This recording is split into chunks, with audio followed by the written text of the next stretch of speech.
G'day everyone. Have a look at this beautiful stream. It's very, very high. It's carrying a lot of water as a result of recent rainfall. So now is a great time to fish for trout using worms for bait. Because the ground is so saturated, there's going to be worms everywhere. Now I get a lot of questions, and lately the questions I've been asked have been hook size, sinker size, and whether I just sit in one spot or move. So I'm going to try and answer a few of those questions for you right now. Here I have 3 split shot sinkers on my line. You may be able to see that camouflage with my dirty hand. But there are 3 split shot sinkers there. And a hook which I think is a size 10. But I could be wrong, I get a little bit confused with hook sizes. I'm pretty sure that was a 10. But anyway, I don't go much on fancy numbers. It's a hook that big. It's 1.5 centimetres long and it's got a gap about not quite 1 centimetre wide. Sinker size. The higher the water, the bigger the sinker needs to be. I work along the lines of, I like to use the smallest sinker that I can get away with on the day.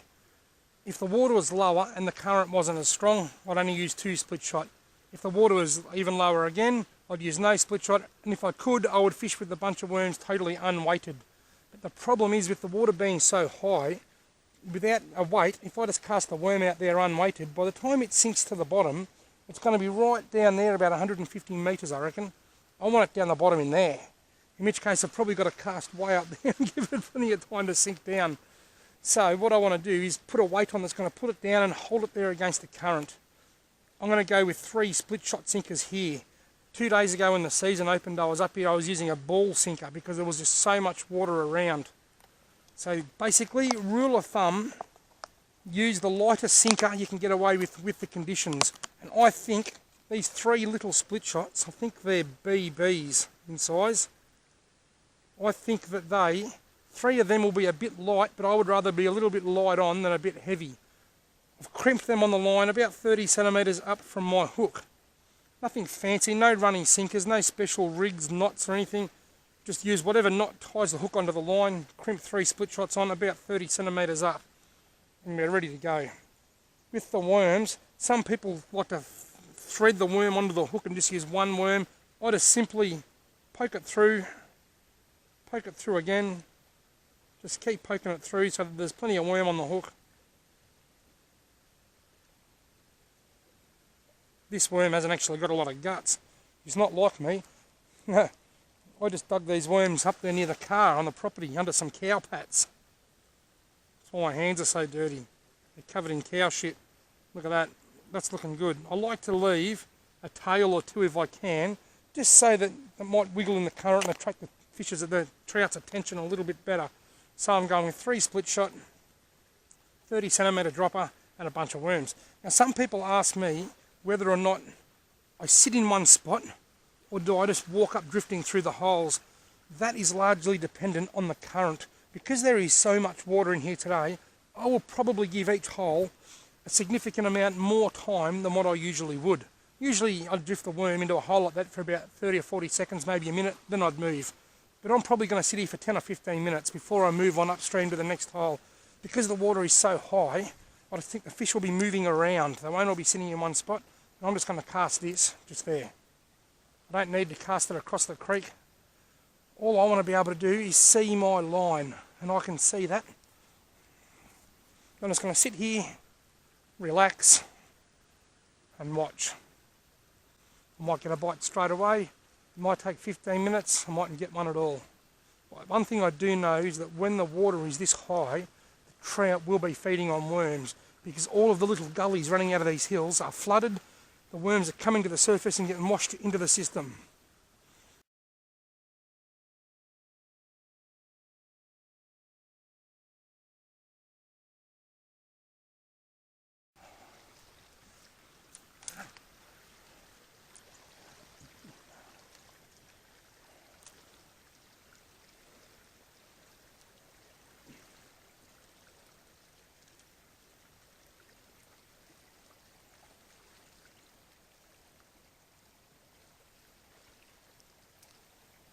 Got him.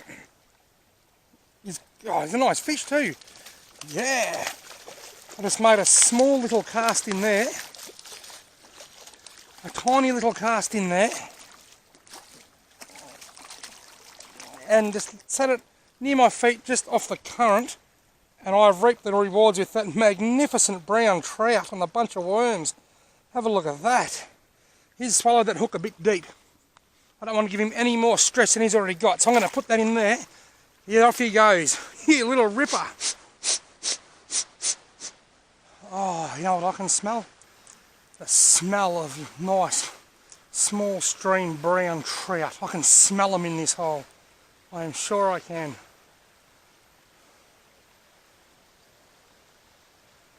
What a glorious looking bit of water.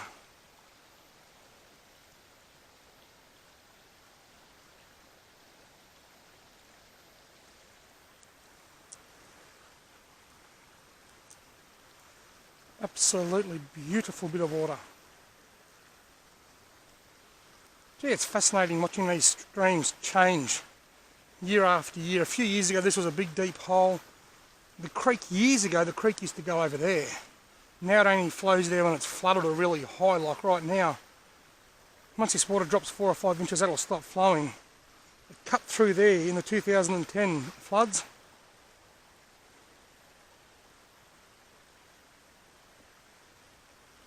Yeah, here's a bite, here's a bite. Got him. I knew, only a little bloke. I knew there had to be one there. Hey, his lip hooked, which is, guys, good. Wet my hand. Magnificent, beautiful little brown trout. I'll put him straight back and minimise his time out of the water. Sitting here watching your rod. Look, I've got a nibble.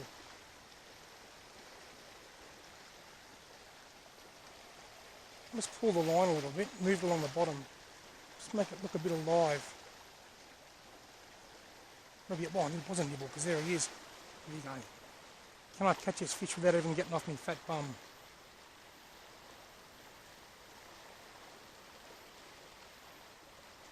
He's nibbling. He's nibbling. Take it, take it. I think this might be a little one.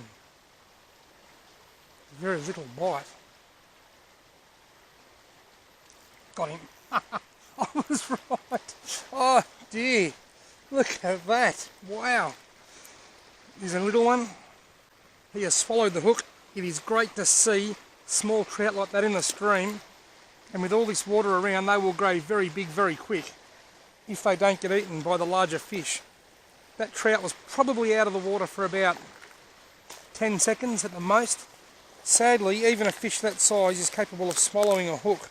I'm using a reasonable sized hook here.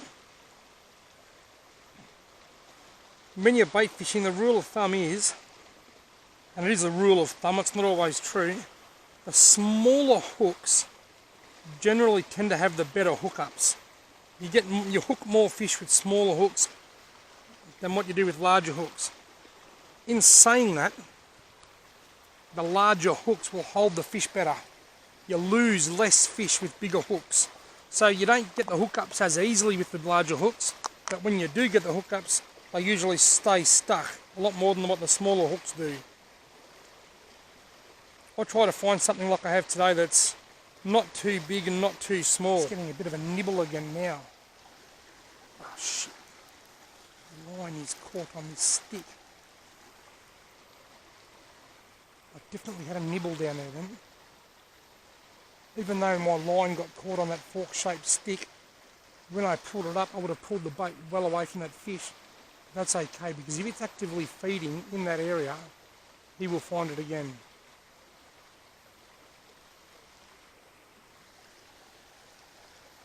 There he goes, he found it again.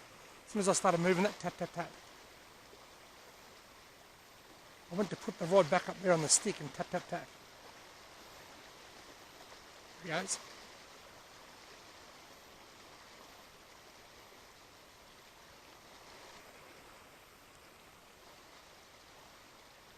I'm suspecting that I have another really small trout on my hands here.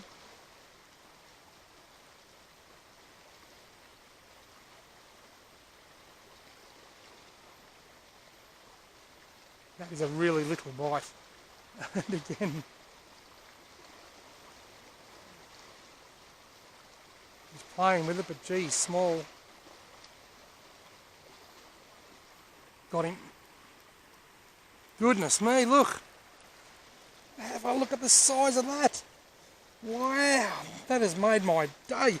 Off he goes. Did you see that? Self-releasing. He's just done me a favour. I didn't even have to touch that fish. That brown trout was probably 4 inches long. I will be honest, I don't know whether that was this year's spawn or last year's spawn. I'd say last year's, but what I do know is that trout are one of the fastest growing fish in Victoria, one of the fastest growing freshwater fish, right up there with the European carp. That little trout has the potential to grow to be 2 kilograms by this time next year. It probably won't, that's just the potential. But realistically, that fish could be, given the fact that we've got such wet conditions at the moment, there's a lot of food in the system, I would expect that fish to be 30 to 40 centimetres in the next 12 to 18 months. And probably 3 pound within 2 or 3 years. Unbelievable. I'm loving the fact that I've now seen 2 little small trout come out of this one little pool. Just fantastic. Someone's playing with that. He's got him. It was one of those bites where the line never actually pulled tight. I wet my hands. It's one of those bites where the fish has grabbed the hook, grabbed the bait and swam towards me. Come on in, mister. Look at that, a medium-sized brown trout of around about 23 or 24 centimetres. We'll get you back in the drink. There he goes. Yeah, it was one of those bites. Sometimes the rod doesn't have to move to get a bite. I was watching the line, it was just getting limper and limper and limper, and just sort of slack, slack, slack. And what's happened, the trout has grabbed the worms and then started moving back towards me. So I reeled in all the slack and then found a fish with a hook in its mouth just under that tussock.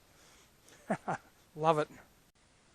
I can't help but think that there's more than one fish in this hole. A beautiful little backwater. A sort of hole that dreams are made of for bait fishermen like myself.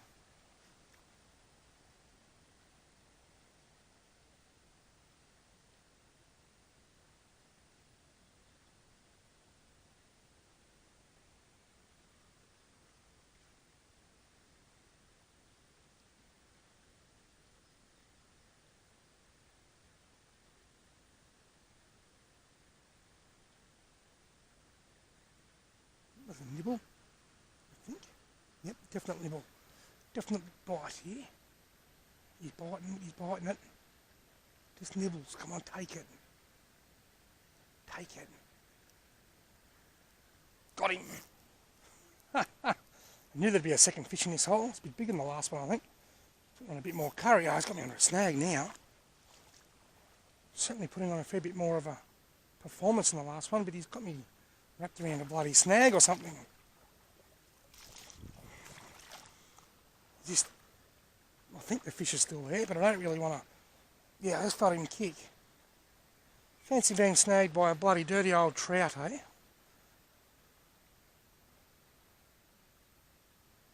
I think he's gone. No longer can I feel the kicks. He's still there, I can see him. I can actually see a big... there he is. Look at that. He's got me wrapped around that tree.